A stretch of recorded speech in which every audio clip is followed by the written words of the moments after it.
What I've decided to do is we'll break it up by offensive segments, and then by way of offense, we'll end up talking about the defense. So, Tad, start us off with the New York Giants passing game specifically. What kind of matchups are we looking at and challenges? Well, you're asking me, but I'm going to take this straight from the mouths of two New York Giants wide receivers. Victor Cruz and Mario Manningham both this week said they're licking their chops at the prospects of facing Julian Edelman. I would be too. In that defensive backfield. Look, the guy's doing a good job. He's doing the best he can, but he's a wide receiver. He was drafted as a punt returner, been a good punt returner, been a good wide receiver, asked to play defensive back, and has done a good job this year. Julian Edelman was talking about, not too many guys are getting catches on him. You know, maybe they're not focusing that way. Maybe that has something to do with scheme. Yeah. But here's Cruz's quote. Anytime you look at a defense, you see a receiver playing defensive back, you can automatically open your eyes and want to exploit those matchups. These, you look at this, right? You look at the New York Giants. This is the biggest mismatch on the field. These three wide receivers, as good as, I don't know, I can't think of many that have been in the Super Bowl as good as this trio. Because we forget about Manningham. He's had a good playoffs. Yeah, and you remember the catch they made in between two defenders that gave the Giants the lead in San Francisco? It was a really nice. I mean, the ball looked a little wobbly. He was able to pull that in between the two defenders. So this is just the biggest matchup there is. It's hard to imagine how this is not a huge favor for the New York Giants. Yeah, but Sterling Moore played pretty well. Sure, and he has played. He's still practice squad guy, and totally. He plays a lot of safety and nickel and things like that. And we remember, of course, for the big play, knocking out Lee Evans' hands. Right. But you also noticed Torrey Smith caught a touchdown earlier in that game where he sprinted down the sideline on a 5-yard pass. The reason he was able to get out, Sterling Moore missed that tackle. So you'll take the plus. You got the plus at the right time. You were knocking it out of Lee Evans' hands, but minus put him down. So if you were Belichick in that Pats D, how would you deal with the receiving core, the Giants receiving core? I remember when they played the St. Louis Rams in the Super Bowl about 10 years ago, they used to call it bullseye defense, and they'll focus in on certain players and then be like, okay, we're going to put whatever guy is on Marshall Faulk, he's going to be a non-factor. Or I'll put it on Torrey Holt or Isaac Bruce, and they changed the game plan as the game went on. Because at first it was starting Marshall Faulk, and then he switched over to different receivers. I think he's got to do that in this case, because he can't stop all three of them at once. If you think about this stat, the Patriots have used 16 defensive backs this year. Yeah. It's incredible how many guys are shifting in and out of these positions, which shows you there's not any continuity here, and they're still trying to find that consistent lineup. So you're probably going to have to look at, okay, who's the guy that we could probably play one-on-one and maybe do marginally well against, but who's the guy we have to double the most? And who do you think is the number one defensive back on? Well, you got McCourty. Devin McCourty, I'd argue, is their number one. So you think he's going to get Nix, or you think he's going to get Cruz?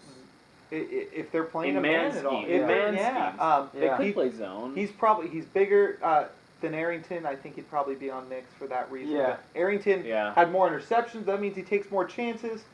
And Cruz can do more, if he's going against a defensive back that takes chances because of they're both so fast. But, Cruz is a little slipperier.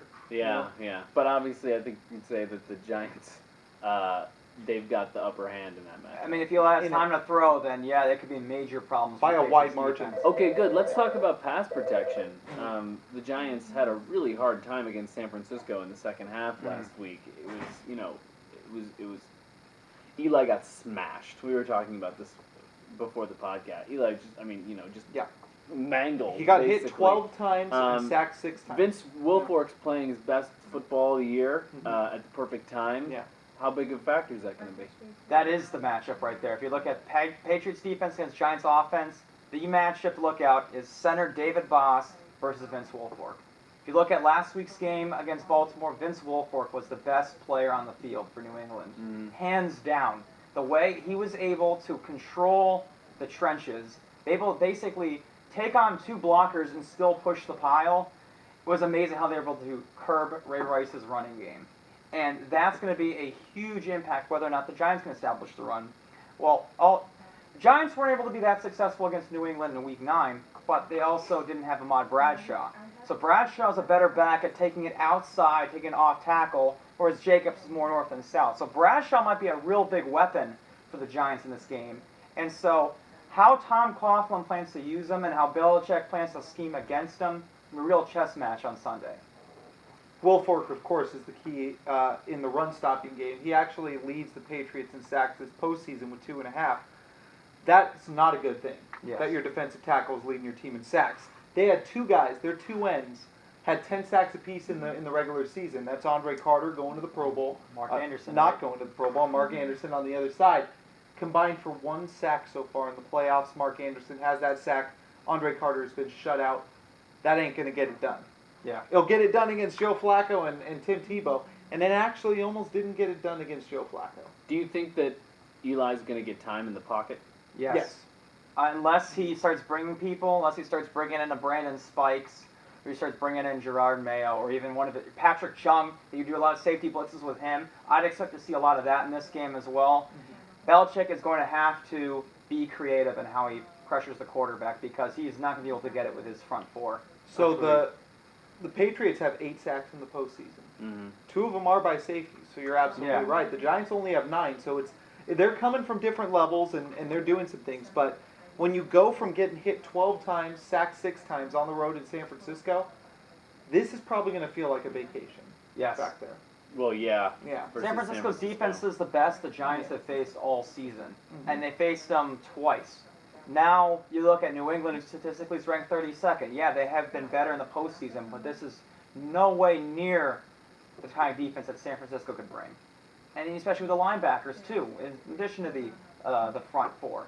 So that's a whole new ball game for Eli. And he's going to think, like Tad said, he's going to have an eternity to throw the football. Now that we've sort of moved on to the running game, let's talk about Bradshaw and Jacobs. Do you think it's going to be a 50-50 split on carries or 70-30? Or I've been seeing a lot more of Bradshaw in the postseason than the regular season, i.e. I've been seeing less of Jacobs. And Jacobs was playing really well. He's a big part of that hot streak. But this is a bad defense that was able to shut down Ray Rice. So, what do we think? Well, Do you keep think in they're gonna be mind successful? also that the Ravens' offense is generated from Ray Rice. It goes through him. It's not so much for the Giants in this case because they're a lot more Sure. balanced on offense than the Ravens are. And if you look at Tom Coughlin, the way he is as a coach, his tendencies, his staple is balance on offense with run and pass. So I'm not sure if he's going to balance carries out with Bradshaw and Jacobs. I expect Bradshaw to be, I'm going to say 65-35 Bradshaw for carries percentages. I think because Bradshaw can do more. He's a very good blocking back as well as a receiver and a good shifty runner as well. So he might be able to offer more than Brandon Jacobs. But I think it's not so much to basically, it's more just to keep the defense honest. Because if Belichick is going to force the Giants to beat them with a run, that's not how they want to win. The Giants don't want to, right. They want to be balanced, as much balanced as they can. And if you're New England, you probably want the Giants to beat you with the run. Because their strength is obviously Eli Manning and those 3 receivers. Yeah. Would you agree? Now, I don't think the Giants are going to have... Well, of course I agree that, you want them to try to beat you with the run, but I don't think the Giants are going to have any success running the football in this game. Just because I think Vincent Wilfork, we spoke about earlier, he's been the transcendent defensive player of these playoffs. You remember that Larry Fitzgerald had that big postseason when the Cardinals made it. Hakeem Nicks is having a great postseason as a wide receiver. I think Vincent Wilfork's doing the same thing on that defensive line. Yeah. Stopping people right now. Denver, a great rushing offense, wasn't able to be that successful. The Ravens, great rushing offense, weren't going to be able to be successful. So this is a Giants rushing offense who's come on late in the season into the playoffs. But what they really were all season was the worst rushing offense in the league. I think Vincent Wilfork with a healthy Brandon Spikes, Gerard Mayo coming back to back him up on that linebacking core, I think the Giants will get anywhere between 40 and 70 yards rushing this whole game.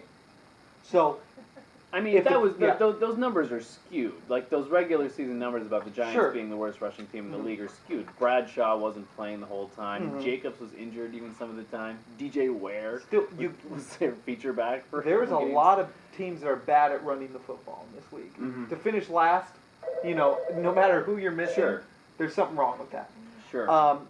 So I think this helps the Patriots in making them one-dimensional, and I think it's up to Bill Belichick after that to think of designs in the secondary, because you're not going to say Arrington's going to slow down Cruz or McCourty's going to slow down Nix. You're just not going to say that, because that's just not true. It's going to be some sort of design. It's going to be some sort of confusion. Unfortunately for the Patriots, Eli's playing the best football we've ever seen him play.